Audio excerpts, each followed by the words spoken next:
Hello everyone, क्या हालचाल। I hope आप सब अच्छे होंगे। 5 महीने बचे हैं लगभग मई 24 एग्जाम्स में, और अब यहाँ पर हमें डिसाइड करना है कि इन 5 महीनों को हम कैसे यूज करें। सो यहाँ पर आपके लिए मैं लाया हूँ 5 months planning for CA final exams. सारी बातें करेंगे। अगर आप दोनों ग्रुप दे रहे हैं तो क्या करना चाहिए, अगर आप सिंगल ग्रुप दे रहे हैं तो क्या करना चाहिए, अभी तक क्लासेस ले चुके हो फिर कैसी स्ट्रेटेजी होनी चाहिए, क्लासेस अगर नहीं ली हैं या फिर क्लासेस रनिंग चल रही हैं तो किस हिसाब से आपको कितने स्ट्रेटेजी होना चाहिए, कितने रिविजन होने चाहिए, टेस्ट कितने होने चाहिए। चलिए, मैं आपका टाइम वेस्ट नहीं करूंगा, इस पूरे वीडियो को अच्छे से सुनिएगा। और जो ये शीट मैंने प्लान आपके लिए की है इसको मैं डिस्क्रिप्शन में भी डाल दूंगा, अगर आपके काम की हो तो आप उसको डाउनलोड कर सकते हो। और वीडियो को पूरा देखना, वीडियो के एंड में आपके लिए एक बहुत ही प्यारा सा सरप्राइज है एफआर सब्जेक्ट के लिए। चलिए, सो सीए फाइनल की प्लानिंग हम बात कर रहे हैं मई में। हमें सबको पता है कि चांसेस बहुत हाई हैं कि हमारे जो एग्जाम्स हैं वो मई के लास्ट वीक में होंगे because of the elections, central elections. तो मई लास्ट वीक में होंगे। अगर मैं मोटा मोटी मान के चलूं कि 15 मई के बाद होंगे तो चलो हमारे पास एक्स्ट्रा टाइम कुछ तो मिला। अब क्योंकि हमें एक्स्ट्रा टाइम मिला है तो हमें यहां पर यह सोचना चाहिए कि हमें 2 रिवीजन्स करने चाहिए। यहां पर हमारे लिए बहुत अच्छी अपॉर्चुनिटी है। 2 इंपॉर्टेंट अपॉर्चुनिटीज आपके लिए इस बार आई है। एक तो आपका न्यू सिलेबस है, मतलब न्यू सिलेबस है तो अपने आप कहीं ना कहीं ऑटोमेटिकली कहीं ना कहीं हम कह सकते हैं कि शायद चांसेस ये है कि पेपर इजी आएंगे। और दूसरी अपॉर्चुनिटी ये है कि हमारे एग्जाम्स थोड़े से लेट हो रहे हैं। तो 2 रिवीजन्स का आपको टारगेट सेट करना पड़ेगा। आप कोशिश करके 2 रिवीजन का टारगेट सेट करके चलिए। अब हम सर कैसे करें रिवीजन 2 रिवीजन का, तो सामने देखते हैं। अब यहां पर हम सबसे पहले बात करेंगे बोथ ग्रुप स्टूडेंट्स की, मतलब ऐसे स्टूडेंट्स जो दोनों के दोनों ग्रुप्स प्लान कर रहे हैं। हम इसके बाद बात करेंगे सिंगल ग्रुप स्टूडेंट्स की भी, ठीक है। सो बोथ ग्रुप स्टूडेंट्स में 2 टाइप के लोग हो सकते हैं। भाई क्लासेस हो चुकी हैं, बहुत बढ़िया, शानदार, मतलब तुम लोगों से ज्यादा अच्छा बेहतर और कोई व्यक्ति हो ही नहीं सकता। या फिर सर हमारी क्लासेस रनिंग चल रही है और हमारा कैसे क्या होना चाहिए वो बता दो। तो सबसे पहले तुम्हारी क्लासेस हो चुकी हैं तो फर्स्ट रिवीजन के लिए तुम्हें क्या होना चाहिए। देखो, मैं तुम्हारे सामने ये टेंटेटिव नंबर ऑफ आवर्स बता रहा हूं, इसमें तुम अपने हिसाब से प्लस माइनस कर सकते हो based on my personal experience, based on my contact with so many faculties. उसके हिसाब से मैंने तुम्हारे सामने ये प्लान रखा है। एफआर को तुम्हें देने पड़ेंगे 150 आवर्स। अगर तुम देखोगे तो तुम्हारा एफआर ही सबसे ज्यादा टाइम लेगा। अब तुम बोलोगे सर डीटी भी तो बहुत बड़ा है। भाई साहब, एफआर में नंबर ऑफ क्वेश्चंस की प्रैक्टिस और डीटी में नंबर ऑफ क्वेश्चंस की प्रैक्टिस कंपेयर कर लो तो समझ में आ जाएगा कि हाँ यार, एफआर में ज्यादा क्वेश्चंस की प्रैक्टिस करनी पड़ती है। फर्स्ट टाइम रिवीजन कर रहे हैं तो एफआर में कम से कम यार 300-400 क्वेश्चंस की प्रैक्टिस तो करोगे, ठीक है। सो एफआर में 150 आवर्स होने चाहिए आपके, एएफएम में आपके 130 आवर्स होने चाहिए, एंड सो ऑन। इस तरीके से 90 hours, 130 hours, 120 hours. Sir paper number 6 का क्या करें, अभी हमने उठाया नहीं है। मैं आपको बताऊं, अगर आपकी क्लासेस हो चुकी है, मैं अगर आपको एक चीज सही बताऊं, अगर आपकी क्लासेस हो चुकी है अभी आपके पास सही टाइम है। पेपर नंबर 6 अभी उठाओ, कोई भी दूसरा पेपर के साथ साथ पेपर नंबर 6 करते जाओ। आपको पेपर 6 नंबर 6 करने के लिए 60 आवर्स चाहिए अप्रोक्सीमेटली। उसके लिए आपको क्या हेल्प करेगी, आईसीआई ने केस स्टडीज देना शुरू कर दिया है पेपर नंबर 6 के regarding. Approximately 8 number of case studies दे दिया है।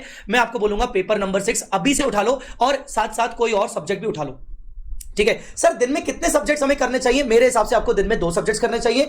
ज्यादा सब्जेक्ट्स करने से मुझे पर्सनली ऐसा लगता है कि आप किसी भी एक पर्टिकुलर सब्जेक्ट के साथ जस्टिफाई नहीं कर पाओगे। अगर मैं अज्यूम करके चलूं कि आप दिन में 10 घंटे इफेक्टिव निकालोगे, कितने, 10 आवर्स इफेक्टिव। और सर ये इफेक्टिव क्या होते हैं, अगर आप 12 घंटे दोगे तो शायद जाके 10 घंटे निकलेंगे।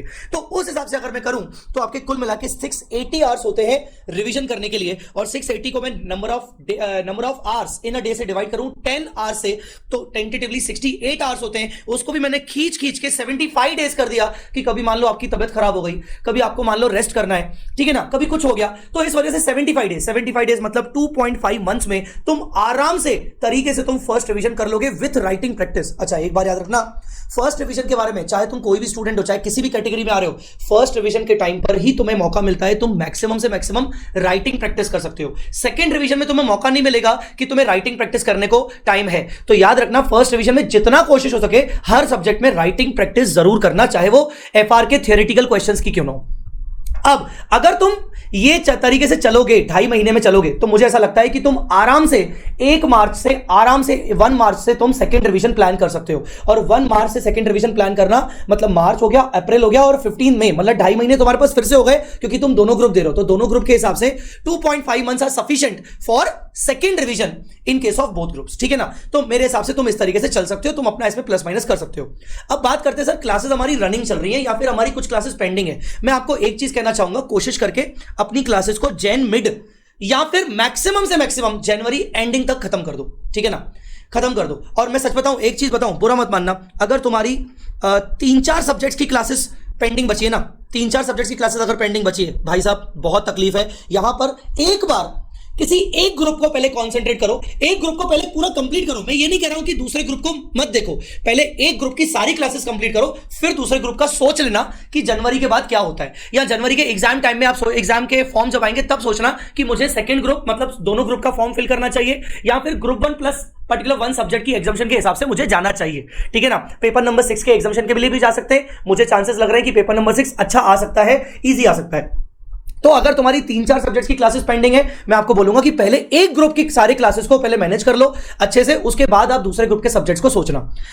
इन एनी केस आपका जनवरी एंडिंग तक, किसी भी हाल में जनवरी एंडिंग तक आपका कोर्स दोनों क्लासेस दोनों ग्रुप्स का खत्म हो जाना चाहिए, अगर आप दोनों ग्रुप्स प्लान कर रहे हो। अब यही शेड्यूल मैंने यहां पर अगर रखूं तो मैंने हर किसी के नंबर ऑफ आवर्स थोड़े थोड़े कम कर दिए, 150 आवर्स के 120 आवर्स कर दिए एफआर में, एंड सो ऑन। इस तरीके से अगर आप देखोगे तो ये मेरा पर्सनल रिकमेंडेशन रहेगा आपको कि आपको फिर भी 525 आवर्स तो देने ही पड़ेंगे, considering 10 hours in a day. अब या तो तुम अपने नंबर ऑफ आवर्स बढ़ाओ, क्योंकि तुम्हें दोनों ग्रुप करने, तो तुम 10 आवर्स इन अ डे मत पढ़ो, तुम 12 आवर्स इन अ डे पढ़ो। पर फिर भी अगर मैं 10 घंटे भी मानूं तो उसके हिसाब से भी तुम्हारे 55 डेज अप्रोक्सीमेटली, मतलब 60 डेज भी अगर मान ले तो 2 महीने तुम्हारे हो रहे हैं इस तरीके से जनवरी एंडिंग में क्लास खत्म होने के बाद, मतलब फरवरी और मार्च। तो तुम कुल मिला के मार्च एंडिंग तक फ्री हो जाओगे और तुम्हारा सेकंड रिवीजन हो जाएगा अप्रैल। ये भी तुम्हारे लिए सफिशिएंट है, क्योंकि अप्रैल का पूरा महीना और मई के 15 दिन मिनिमम, मतलब तुम्हारे पास मिलेंगे कितने, 45 डेज। 45 डेज को नंबर ऑफ पेपर, मतलब 45 divide by 6 number of paper से डिवाइड करें तो भी तुम्हारे लिए 7.5 दिन पर सब्जेक्ट बचता है। पेपर नंबर 6 को तो तुम वैसे भी कम दोगे, तो तुम्हारे लिए कम से कम अप्रोक्सीमेटली 8 डेज पर सब्जेक्ट तुम्हारे लिए बनता है। तो मुझे लगता है कि वो भी कहीं ना कहीं फेयर इनफ है फॉर बोथ ग्रुप्स क्लासेस। पर in any case January ending के बाद तुम्हारे क्लासेस नहीं होने चाहिए, याद रखना। अब बात करते हैं कि सर सिंगल ग्रुप स्टूडेंट्स के लिए क्या होना चाहिए। सिंगल ग्रुप मतलब हो सकता है कुछ स्टूडेंट्स का ऑलरेडी एक ग्रुप निकल चुका है, या उन्होंने एक ग्रुप अभी नवंबर 23 में दिया था, अब मई 24 में एक ही ग्रुप प्लान कर रहे हैं, या फिर अभी मई 24 में इन एनी वे वो फ्रेशर्स है पर वो एक ही ग्रुप प्लान कर रहे हैं। चलो अब यहां पर भी दोनों केस हो सकते हैं। क्लासेस ऑलरेडी हो चुकी हैं, भाई साहब तुम बहुत जबरदस्त सिचुएशन पर हो, तुम लोग दोनों ग्रुप का क्यों नहीं सोच रहे हो, देख लो एक बार। पर ठीक है, अब तुमने जो भी डिसाइड किया है कि तुम्हारी क्लासेस भी हो चुकी हैं, ऊपर से तुम सिंगल ग्रुप दे रहे हो, तो क्या होना चाहिए, follow the same as above. मतलब जैसा मैंने ऊपर वाला शेड्यूल तुम्हें बोला वैसा का वैसा फॉलो करो। इन लोगों को 75 डेज मैंने दिए, 2.5 महीने दिए, तुम भले 3 महीने ले लो, क्योंकि तुम्हारे लिए सिर्फ 3 सब्जेक्ट हैं, तो तुम भाई ये सेम फॉलो करो। पर तुम्हारे लिए एक इंपॉर्टेंट चीज ये है, मैक्सिमम राइटिंग प्रैक्टिस, मतलब जितना हो सके कूट कूट के राइटिंग प्रैक्टिस करो। जैसे एग्जांपल के तौर पर जो भी मेरे स्टूडेंट्स हैं एफआर के, मैं अपने एफआर में पहले से ही हर सब्जेक्ट में एग्जाम क्वेश्चन टिक लगवा लेता हूं। एग्जाम क्वेश्चन क्या होते हैं कि एग्जाम टाइम में जब आप रिवीजन करोगे फर्स्ट टाइम, तो वो सारे एग्जाम लेवल के क्वेश्चंस आपको राइटिंग प्रैक्टिस करके देखने हैं। तो आप राइटिंग प्रैक्टिस करके देखिए मैक्सिमम से मैक्सिमम, क्योंकि आपके पास अच्छा खासा टाइम है। बाकी आप पूरा का पूरा शेड्यूल ये वाला फॉलो कर सकते हो, आपके पास सेकंड रिवीजन के लिए कंपैरेटिवली ज्यादा टाइम बचेगा। और यहां पर आप प्लान करो भैया एग्जामिशन, कहां जी रहे हो रे, तुम लोगों को पास नहीं होना है, तुम लोग दे रहे हो सिंगल ग्रुप, और ऊपर से तुम्हारी क्लासेस भी हो चुकी है। अगर तुम्हारी एग्जामिशन नहीं आई तो क्या यार मतलब ऐसे ही करने का, तो एग्जामिशन का प्लान करो। दूसरा, तुम्हें सिंगल ग्रुप देना है पर तुम्हारी क्लासेस अभी तक नहीं हुई है, या फिर कुछ क्लासेस चल रही है और कुछ क्लासेस बची हुई है। किसी भी तरीके से अपनी क्लासेस 15 फरवरी तक कंप्लीट कर लो। 15 फरवरी तक भी अगर कंप्लीट कर लिया तो भी तुम्हारे पास अच्छा खासा टाइम है। पता है क्यों? क्योंकि तुम सिर्फ 3 सब्जेक्ट दे रहे हो। 15 फरवरी के बाद तुम प्रॉपरली फर्स्ट रिवीजन को स्टार्ट कर सकते हो, और फिर भी तुम वैसा ही रूल अप्लाई करोगे ये वाला 75 डेज का, तो भी तुम मार्च एंडिंग तक कंप्लीट कर लोगे अपना first revision properly with writing practice in 75 days. उसके बाद तुम अपना सेकंड रिवीजन आराम से उठा सकते हो। तो देखो, मैं आपको ये बोलूंगा कि पूरे 5 महीने का मत सोचो, आप सिर्फ फर्स्ट रिवीजन का सोचो। डेडलाइन को ध्यान रखो कि हाँ यार मेरे लिए डेडलाइन क्या है, मेरे लिए डेडलाइन है 1 मार्च, मतलब फर्स्ट रिवीजन मेरी कंप्लीट होना चाहिए फरवरी एंड तक। मेरे लिए डेडलाइन है इस केस में 1 अप्रैल। तो अपनी डेडलाइंस को ध्यान रखो, ये शीट आपको मैं डिस्क्रिप्शन में दे दूंगा। अब मोस्ट इंपॉर्टेंट, सर एमसीक्यू कैसे करें? मैं बार बार आपको कहता आया हूं, एमसीक्यू के लिए आपको अपने कॉन्सेप्ट्स को स्ट्रॉन्ग करना पड़ेगा। कॉन्सेप्ट्स के नॉलेज के बेसिस पर आप एमसीक्यू आराम से कर लोगे, और मैं ये चेक कर चुका हूं। आईसीआई ने बीओएस ऐप के अंदर जो एमसीक्यू डाले, अगर नहीं है पता तो अभी डाउनलोड कर लेना बीओएस ऐप, उसमें अपनी बेसिक डिटेल डालोगे तो तुम्हें दिख जाएगा कि कौन कौन से एमसीक्यूज आ चुके हैं।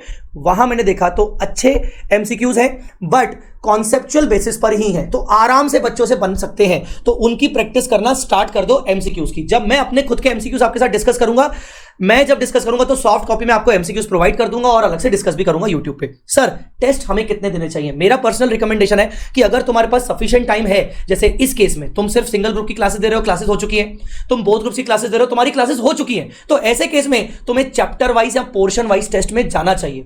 अगर मैं अपने एफआर सब्जेक्ट की बात करूं या किसी भी सीए फाइनल सब्जेक्ट की बात करूं तो 10-10, 12-12 टेस्ट देने की जरूरत नहीं है। मैक्सिमम 4 से 5 पोर्शन वाइज टेस्ट दो। एफआर के केस में पोर्शन वाइज टेस्ट कैसे देना चाहिए, कितने सीक्वेंस में पढ़ना चाहिए, वो मैं अगले वीडियो में आपके सामने लाऊंगा, डिटेल स्ट्रेटेजी एफआर के लिए। तो तुम्हें फर्स्ट फेज में पोर्शन वाइज टेस्ट देना चाहिए अगर तुम्हारे पास टाइम है, अगर तुम्हारे पास सफिशिएंट टाइम है, सफिशिएंट टाइम। और अगर तुम्हारे पास सफिशिएंट टाइम नहीं है, तुम्हारी अभी क्लासेस रनिंग चल रही हैं, तुम दोनों ग्रुप देने वाले हो, तुम फरवरी मिड तक कम क्लासेस कंप्लीट कर रहे हो या जनवरी एंडिंग तक कर रहे हो, तुम्हारे पास फर्स्ट रिवीजन में ही सब कुछ टाइम लग जाएगा, तो फिर भी तुम्हें एक full test during first revision में ही दे देना, पहली रिवीजन में दे देना। मतलब एक पूरा एफआर खत्म किया, भैया पहला टेस्ट दे दो। ये मत सोचना कि यार डर लग रहा है, मेरा ना कॉन्फिडेंस गिर जाएगा अगर फर्स्ट टेस्ट में मेरे नंबर खराब आ जाए तो। भाई फर्स्ट टेस्ट में अगर नंबर खराब आ जाएंगे तो हमारे पास मौका मिलेगा सेकंड रिवीजन में सुधारने का। तो टेस्ट जब भी देना है तो हमें फर्स्ट रिवीजन के बाद देना है। सेकंड हम एक एक सब्जेक्ट का रिवीजन हुआ, उसके बाद उसका टेस्ट मार दो ताकि हमें कॉन्फिडेंस आ जाए। ठीक है, जिनके पास टाइम ज्यादा है वो फर्स्ट रिवीजन के दौरान पोर्शन वाइज टेस्ट और पूरा सेकंड रिवीजन के दौरान या क्या बोलते हैं फर्स्ट रिवीजन के लास्ट में फुल टेस्ट दे सकते हैं। Sir should I do self study और टेक क्लासेस? सर मुझे समझ नहीं आ रहा, मेरे जो क्लासेस हो चुके हैं वो 2 साल पहले हो चुके हैं, मैंने क्लासेस आज से 1.5 साल पहले किया था। सर ओल्ड सिलेबस से मैं न्यू सिलेबस में आ रहा हूं। सर समझ में नहीं आ रहा कितने चेंजेस है। नंबर 1, एफआर में ज्यादा चेंजेस नहीं है। एफआर में गिनती के 10 मार्क्स के चेंजेस हैं, 5 to 10 मार्क्स के। 2 नए टॉपिक आ रहे हैं जिनको मैं यूट्यूब पे जनवरी एंडिंग तक डालने की कोशिश करूंगा, डाल ही दूंगा। और 2 टॉपिक डिलीट हो गए, सीएसआर और इंटीग्रेटेड रिपोर्टिंग, बाकी पूरा का पूरा इंडेस वर्जन वही है। तो अगर आप क्लासेस को लेकर कॉन्फिडेंट हो पर आपके पास बुक्स बहुत पुरानी है तो मैं आपको बोलूंगा स्पेसिफिकली एफआर के केस में कि बुक्स बदल दो। ऐसा ही बाकी सब्जेक्ट में आप अपने अपने रिस्पेक्टिव फैकल्टी से पूछ लेना कि सर आप सेल्फ स्टडी करना चाहते हो पर आपको बुक्स चेंज करनी चाहिए कि नहीं। मैं आपको बोलूंगा अगर क्लासेस आपकी 1.5 साल पहले, 1 साल, 1.5 साल, 2 साल पहले हो चुकी है तो मैं आपको बोलूंगा एफआर के केस में बुक्स वगैरह चेंज आपको करना चाहिए। मैं पर्सनली आपको बोलूं जैसे अपनी जो बुक है क्वेश्चन बैंक की, एफआर में ना क्वेश्चंस इंपॉर्टेंट है, कंसेप्ट सबको समझ में आ जाता है पर एफआर में कंसेप्ट क्वेश्चंस प्रैक्टिस दिक्कत होती है, राइटिंग प्रैक्टिस में दिक्कत होती है। और जब हम क्वेश्चन की प्रैक्टिस करते तो हमें समझ नहीं आ रहा, हमारा कॉन्फिडेंस नहीं बढ़ता, कैसे आगे बढ़े। डिटेल्ड स्ट्रेटेजी मैं एफआर की लाऊंगा अगले वीडियो में कि एफआर को कैसे करना है, किस सीक्वेंस में करना है। पर शॉर्ट में बता दूं, अगर आप बुक लेना चाहते हो तो एफआर का क्वेश्चन बैंक मेरा अवेलेबल है वर्जन 5.0 और वो जो क्वेश्चन बैंक वर्जन 5.0 है ना वो डेफिनेटली आपको बहुत काम आ सकता है क्योंकि उसमें मैंने सारे के सारे क्वेश्चंस डाले, कैटेगरी वाइज डाले हैं।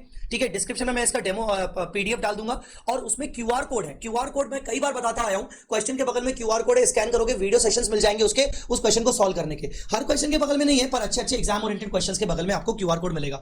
तो मैं बोल रहा हूं कि अगर बहुत पहले क्लासेस की थी, बहुत पहले, और कॉन्फिडेंस नहीं है तो मैं बोलूंगा कि यार आपको क्लासेस कर लेनी चाहिए। भले फिर आप एग्जाम ओरिएंटेड सेशंस ले लो, एग्जाम ओरिएंटेड क्लासेस कर लो, फिर भले आप रेगुलर का टाइम है, सिंगल ग्रुप दे रहे हो तो रेगुलर का टाइम है, आप कर सकते हो। क्योंकि जैसे मेरा रेगुलर बैच है, अगर सिंगल ग्रुप कर रहे हो, रेगुलर बैच आपको लेना है तो आप रेगुलर भी ले सकते हो क्योंकि मेरा रेगुलर बैच कंपैरेटिवली आपको लगभग 230, 220, 230 आवर्स में आपको कंप्लीट हो जाता है पूरा का पूरा रेगुलर कोर्स। तो अगर आपके पास टाइम है तो आप डेफिनेटली क्लासेस लीजिए। अगर आप पहले से ही कॉन्फिडेंट हो तो आप देखो बुक्स, अगर आपको चेंज करना है तो आप अपना बुक्स देख लो कि बुक्स कंटेंट आपके पास सही है कि नहीं है। ठीक है sir, how to start first time revision? पहली बार रिवीजन कैसे करें सर, समझ ही नहीं आ रहा, उठाते वक्त ही समझ में आ रहा कैसे शुरू करें। भाई साहब एफआर में मैं अगेन बोल रहा हूं एक प्रॉपर सीक्वेंस में आपको दे दूंगा, बाकी अदर फैकल्टी से आप संपर्क करके उनसे सीक्वेंस ले लो। मैं तो आपको बोलूंगा कि आपने जिस तरीके से क्लासेस जिस सीक्वेंस में पढ़ी थी आप उस सीक्वेंस में टॉपिक को उठाना शुरू करो। ठीक है, और उसके बाद जो भी आपने किताबों से पढ़ा था आप उन्हीं भी किताबों को बेस मानते हुए उसमें अगर नोट्स बनाए थे तो उनके साथ साथ समरी अपनी कॉपी में लिखते जाओ। फर्स्ट रिवीजन के दौरान जितना हो सके फर्स्ट रिवीजन के दौरान आप ऐसे समरी बनाते जाओ कि सेकंड रिवीजन के टाइम में आपको वो समरी ज्यादा काम आए और सिर्फ आपको क्वेश्चंस की प्रैक्टिस लगानी पड़े। तो फर्स्ट टाइम रिवीजन के लिए आप सीक्वेंस वही ले सकते हो जो सीक्वेंस में आपने लेक्चर्स को देखा था हर सब्जेक्ट के अंदर। ठीक है, अगले वीडियो में मैं कंप्लीट एफआर का स्ट्रेटेजी लाऊंगा, एफआर कितने हिसाब से होना चाहिए, एफआर का सीक्वेंस क्या होना चाहिए, कि एफआर में कितने हमें टेस्ट देने चाहिए, कैसे कैसे टेस्ट अलॉट होना चाहिए, सारी चीजें मैं कंप्लीट लेके आऊंगा अगले वीडियो में। अब surprise is FR audio revisions. हाँ जी, मैंने ना एक छोटा सा इनिशिएटिव लिया है आप सबके लिए, एफआर का ऑडियो रिविजन्स मैंने रिकॉर्ड करना शुरू किया। ये ऑडियो रिविजन जो है ना 5 मिनट्स 10 मिनट्स के ऑडियो रिविजन्स हैं और सारे के सारे कॉन्सेप्ट्स आपको 5 to 10 मिनट्स में जल्दी से जल्दी रिवाइज हो जाएंगे। ऑडियो रिविजन का सबसे बेस्ट फायदा यह है कि आपका कॉन्सेंट्रेशन पूरा का पूरा सुनने में जाता है क्योंकि सामने वीडियो नहीं है, वीडियो में थोड़ा सा कभी कभार डिस्ट्रैक्शन होता है। तो एफआर ऑडियो रिविजन ये फ्रीली अवेलेबल मैं करवा रहा हूं सभी बच्चों को, और ये आपको मिल जाएंगे मेरे टेलीग्राम चैनल में। टेलीग्राम चैनल में कैसे मिलेंगे? आपको टेलीग्राम चैनल की लिंक दी जाएगी, ठीक है ना। और उस लिंक में जब जाओगे तो मेरा टेलीग्राम चैनल आप ज्वाइन करोगे तो आपको उसमें ये audio podcast, audio FR audio podcast दिख जाएंगे। अगर नहीं दिखे तो उस चैनल के अंदर पिंड कमेंट देख लेना, पिंड मैसेजेस देख लेना ऊपर से, तो आपको समझ में आ जाएगा कि हाँ सर ने कौन से यहां पर ऑडियो रिविजन दिए हैं। आने वाले दिनों में और भी उस पर्टिकुलर लिंक के अंदर ऑडियो रिविजन डाले जाएंगे। अगर ऑडियो रिवीजन पसंद आए सुनने के बाद मुझे जरूर इस वीडियो में आके कमेंट करके मुझे जरूर बताना कि कैसे लगे, और अगर स्ट्रेटेजी आपके काम की है तो मुझे जरूर बताना कैसा लगा। अब ये वीडियो आप क्योंकि देख चुके हो तो अपने ऊपर कॉन्फिडेंस आपको रखना है, आराम से निकाल लोगे। आपके पास दो अच्छी अपॉर्चुनिटी है, एक तो पेपर थोड़े से लेट हो रहे हैं, ऊपर से न्यू सिलेबस का पहला अटेम्प्ट है। मत छोड़ना, जितना दम लगा लो दम लगा लेना, ये सोच के पढ़ना कि भाई इस बार तो अपन सीए बन के रहेगा, ठीक है। और कमेंट में ये डाल के जाना कि इस बार तो अपन सीए बन के रहेगा। क्या डालोगे? इस बार तो अपन सीए बन के रहेगा। So guys, all the very best for this by continuing this strategy. अगले वीडियो का जरूर वेट करिएगा, तब तक आप इस चैनल को सब्सक्राइब करके रख सकते हो क्योंकि बहुत बहुत बहुत सारा कंटेंट अब आने वाला है आप सबके लिए। Thanks a lot guys, thank you so much, all the very best.